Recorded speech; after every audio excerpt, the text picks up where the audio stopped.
پاکستان میں سیاسی صورتحال ایسی ہے کہ سب کو تشویش ہے پاکستان کے مستقبل کے حوالے سے. اقتصادی صورتحال بھی ایسی ہے کہ سب کو کنسرن ہے پاکستان کے مستقبل کے حوالے سے.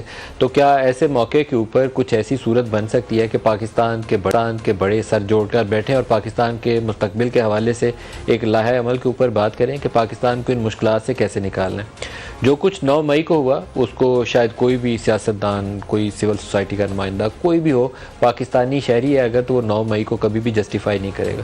9 مئی کو جو کچھ ہوا اس کی بھی پیچھے تاریخ دیکھنی پڑے گی کہ پچھلے 8-10 سال سے جس طرز سیاست کو پاکستان میں فروغ دیا گیا وہ ایک نہ ایک دن یہ کام ہونا تھا. ایک دفعہ یہ کام پہلے ہو چکا تھا دھرنے کے دنوں میں، اس وقت پارلیمان اور پی ٹی وی اسٹیشن ہٹ ہوئے تھے. اس دفعہ فوج سے منسلک عمارتیں جو تھیں ان تمام کو نشانہ بنایا گیا. تو کیا ہمیں پاکستان کو اس بحرانی کیفیت سے آگے نکالنا ہے یا نہیں نکالنا؟ یہ بڑا سوال ہے. دوسرا بڑا سوال جو پاکستان کی اقتصادی صورتحال ہے اس کے حوالے سے، ہم اس قدر مشکل میں ہیں کہ اگر کسی کو پاکستان سے باہر $150 کی پیمنٹ کرنی ہو تو ہمارے پاس وہ $150 بھی ابھی دینے کو نہیں ہے. $4 ارب ہم ریزروز میں رکھ کے تو پاکستان 25 کروڑ کا ملک ہے اس کو چلا رہے ہیں، جس کی ماہانہ جو امپورٹس کی ریکوائرمنٹ ہے وہ کوئی $8-9 ارب کے قریب جا پہنچی تھی. اس کو کھینچ کے ہم نیچے لائے ہیں. ساری امپورٹس بند کی ہوئی ہیں، آئل امپورٹ کے علاوہ باقی چیزوں کی ہم اجازت نہیں دیتے. اس طریقے سے پاکستان کو آگے چلا رہے ہیں. IMF ہمیں ڈکٹیٹ کر رہا ہے، وہ کہہ رہا ہے پاکستان کانسٹیٹیوشن اور لاء کے مطابق اپنے معاملات طے کریں. کہنے کوئی بات بہت اچھی لگتی ہے، لیکن IMF ایک ایسا لینڈر ہے جس میں ہم خود بھی، پاکستان بھی ایک ممبر کنٹری ہے، وہ آپ کو فائنینسنگ پرووائڈ کرتا ہے اور اس ایریا کے اندر آ کے ہمیں وہ ایڈوائز کر رہا ہے جس سے اس کا کچھ لینا دینا نہیں ہے. وہ کہتا ہے کہ پاکستانی کانسٹیٹیوشن اور لاء کے مطابق اپنے معاملات کو ایڈریس کریے. تو اتنی ولنریبلٹی کیا مناسب ہے ایک نیوکلیر پاور کنٹری کے لیے؟ کیا وے فارورڈ ہے ہمارے پاس؟ کیا اتنی دانش حکمت ہمارے جو لیڈرز ہیں ان کے پاس موجود ہے کہ وہ بیٹھیں سر جوڑ کے اور ایک راستہ نکال لیں، یا ہم اسی طرح سڑکوں کے اوپر توڑ پھوڑ کر کے، آگ لگا کے، انتشار اور فساد کے ذریعے پاکستان کو مزید نیچے سے نیچے پھینکتے جائیں گے؟ ان تمام سوالوں کا جواب دینے کے لیے آج ہمارے ساتھ مہمان شخصیت ہیں ایسا وفاقی وزیر منصوبہ بندی احسن صاحب. Very warm welcome sir. احسن صاحب، سب سے پہلے تو میں آپ کو تحریک انصاف کے اوپر جو پابندی کی بحث چل رہی ہے اس کے اوپر سوال کروں گا. جمہوری طور پر یہ کوئی مثبت سوچ نہیں ہو سکتی اگر یہ آپ کہیں کہ PMLN مشرف سے لڑائی ہو گیا تو PMLN کو بین کر دو. ابھی PTI جس طرح کی سچویشن فیس کر رہی ہے تو PTI کو بین کر دو.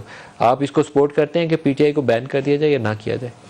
دیکھیے، اس میں ندیم ملک صاحب، میرا خیال ہے کہ کوئی بھی ڈیموکریٹ، ہمارا جو ماضی میں ایکسپیرینس رہا ہے کہ جو سیاسی جماعتوں پہ پابندی لگی ہے اس کا کوئی نہ کوئی شکل اور نکل آتی رہی ہے.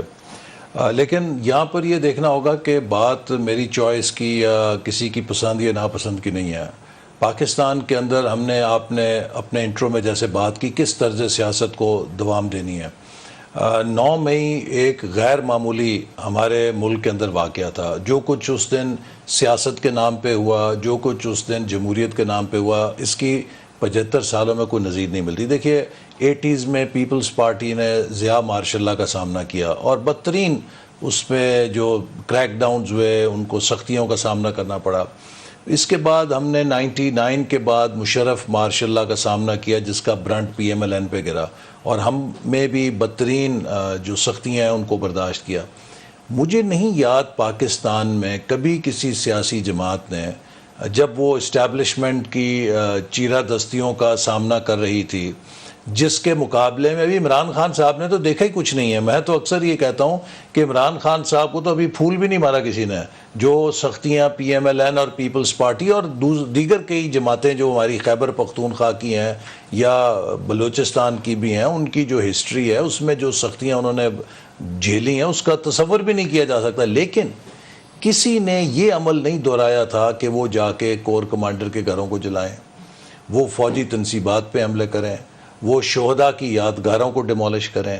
یہ جو طرز سیاست ہے، میں سمجھتا ہوں کہ اگر آپ اس کو کنڈون کریں گے تو آپ کو پھر ان لوگوں کو بھی معاف کرنا پڑے گا جنہوں نے زیارت میں قائد اعظم کی ریزیڈنسی جلائی. تو آپ پھر سپورٹ کرتے ہیں PTI کے بین کو سپورٹ کرتے ہیں؟ نہیں، میں یہ کہتا ہوں کہ جو لا آف لینڈ ہے اس کی اپلیکیشن سب کے لیے ایک جیسی. لا آف دی لینڈ آپ کی نظر میں کیا ہے کہ بین ہونا چاہیے؟ کہ اگر کوئی کسی نے چپل پہنی ہوئی ہے تو آپ اس کو اسی عمل کے لیے دہشت گرد قرار دیں. سر کلیئرٹی کے ساتھ، لیکن اگر کسی نے جاگر اور جین پہنا ہوا ہے آپ اسے کہیں جی کہ یہ ہے. آپ PTI کے بین کو سپورٹ کرتے ہیں؟ اگر PTI نے پاکستان کی فوجی تنصیبات پہ جو حملے کیے ہیں اس کا ایویڈنس آتا ہے، اور اس بات کا ایویڈنس آتا ہے کہ یہ کوئی سپونٹینیس عمل نہیں تھا بلکہ ایک منظم منصوبہ بندی کے تحت تھا، تو اور اس کے پیچھے فورن فنڈنگ تھی، اور جو کہ ہم بار بار کہتے آئے ہیں کہ اس بات کی تحقیقات ہونی چاہیے کہ جو عمران خان صاحب غیر قانونی فورن فنڈنگ لے رہے ہیں اس سے کس ایجنڈے پر عمل کر رہے ہیں۔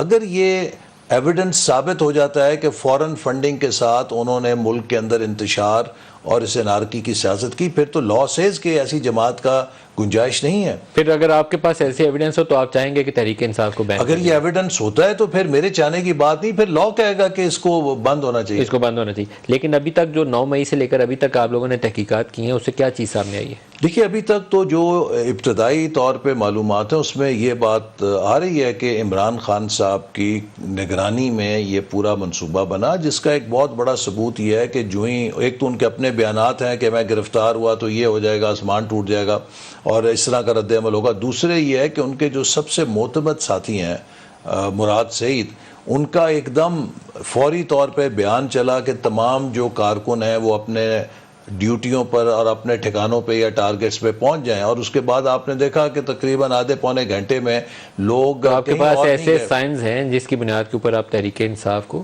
بین کرنا چاہ رہے ہیں؟ یہ ایک ناخوشگوار بات ہے، کوئی پولیٹیشین کسی جماعت کو بین نہیں کرنا چاہتا۔ دیکھیے ہم ان کا سیاست میں مقابلہ کرنا چاہتے ہیں، لیکن پی ٹی آئی نے خود کو سیاست کے ڈومین سے نکال کر ایک ملیٹنٹ آرگنائزیشن کے طور پہ اختیار کر لیا۔ میں آپ کو ایک سوال آپ یہ بہت ساری باتیں ہیں ان کو اس وقت ان کے رگڑا لگا رہے ہیں، اس لیے میں بین آپ کو کرنے ایک کا ارادہ سوال ہے، اس لیے آپ یہ پوچھنا چاہتا باتیں ہوں، میں آپ کو ایک سوال پوچھنا چاہتا ہوں۔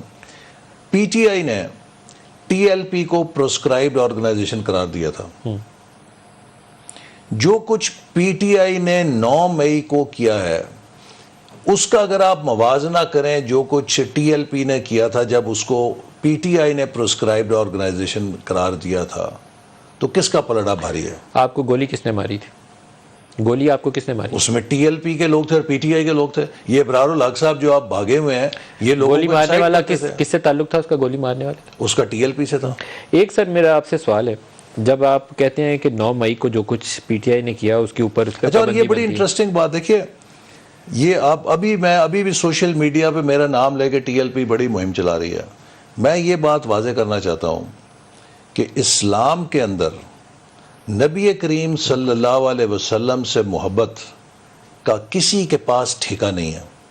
ہر مسلمان کے ایمان کی بنیاد ہے کہ وہ نبی کریم صلی اللہ علیہ وسلم پر ایمان بھی رکھے، ان کی ختم نبوت کو بھی مانے، اور ناموس رسالت کے لیے بھی وہ خود کو قربان کرنے کے لیے تیار ہو۔ لہٰذا اگر کوئی جماعت اور گروہ اس بنیاد پہ مسلمانوں کے درمیان تفرقہ ڈالے اور یہ ثابت کرنے کی کوشش کرے کہ کسی کا نبی پاک صلی اللہ علیہ وسلم سے رشتہ مجھ سے زیادہ ہے اور میرا کسی سے کم ہے، تو یہ اس کا اختیار نہیں ہے۔ سر اور ویسے پھر جو قرآن پاک کا حکم ہے، قرآن پاک کا حکم ہے کہ ان اللہ و ملائکاتہ یصلون علی النبی یا ایھا الذین آمنوا صلوا علیہ وسلم تسلیما، اس کے بعد کوئی مسلمان مکمل ہو ہی نہیں سکتا کوئی کام کرنے پہ یا جس کا اس پہ ایمان کمزور ہے، اس لیے جو یہ اس کا ٹھیکہ لیتا ہے وہ مس یوز کرتا ہے۔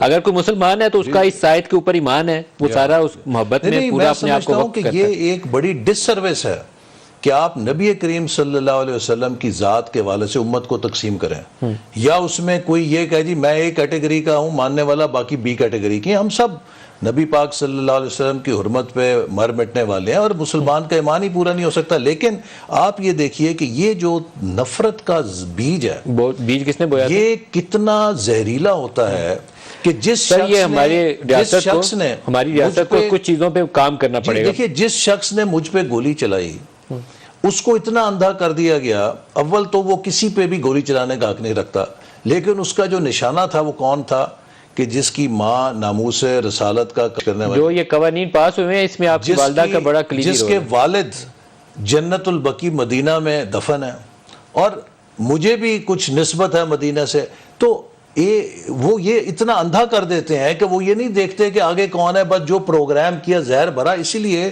میں سمجھتا ہوں کہ سب سے بڑا ناسور اس وقت ہمارے معاشرے میں نفرت کا ہے. سر اس چیز کے hate اوپر کو ہمیں ختم کرنا جو میں ہے. کہتا ہوں نا گرینڈ ڈائلاگ ہونا چاہیے, وہ میں اس لیے کہتا ہوں کہ ہماری اسٹیبلشمنٹ کو اپنی ماضی کی غلطیوں سے سیکھ کے کچھ کام صحیح کرنے کی ضرورت ہے. اس میں سے یہ والا جو مذہب کا سیاست میں استعمال ہے نا, آئی جے ای کے زمانے میں آپ لوگ کرتے رہے تھے, اب عمران خان کرتے رہے, وہ اسلامک ٹچ بھی ڈالتے رہے, وہی سیم پیٹرن تھا آئی جے ای والا ہر چیز کے اندر. میں اس لیے چاہے ان کو برا لگتا ہے لیکن میں ان کو کہتا ہوں کہ اپنی غلطیوں سے سیکھیں. جب پارلیمان ہٹ ہو رہی تھی, جو پی ٹی وی اسٹیشن کے اندر لوگ گھسے تھے, اس کا اسکرپٹ رائٹر اور 9 مئی کا اسکرپٹ رائٹر یہ ایک ہوں گے. تحقیقات آپ کریں ہمارے ادارے کے اوپر جا کے, جس نے پہلے حملہ کیا تھا پارلیمان تھی نا ہماری, اس کو لوگ چڑھے تھے گیٹ کے اوپر. 9 مئی کو اگر کور کمانڈر کے گھروں میں بھی جا کے حملہ کیا تو اس کے پیچھے بھی اسکرپٹ رائٹر وہی ہوگا. اس کے لیے ہمت چاہیے آپ لوگوں کو, تحقیقات کریں, پکڑیں ان کو, ڈھونڈ کے لائیں. اسکرپٹ رائٹر کا تو مجھے نہیں پتا, لیکن ہیرو دونوں کا ایک پارلیمنٹ پہ بھی حملہ کرنے کا ہیرو عمران خان ہے. پتہ نہیں ہیرو ہے ولن کا کام ہے, یہ درست کام نہیں ہے, یہ درست کام نہیں ہے, یہ تو ولن والا کام ہے نا. آپ ریاستی اداروں کے اوپر چڑھ دوڑیں تو یہ درست کام نہیں ہے.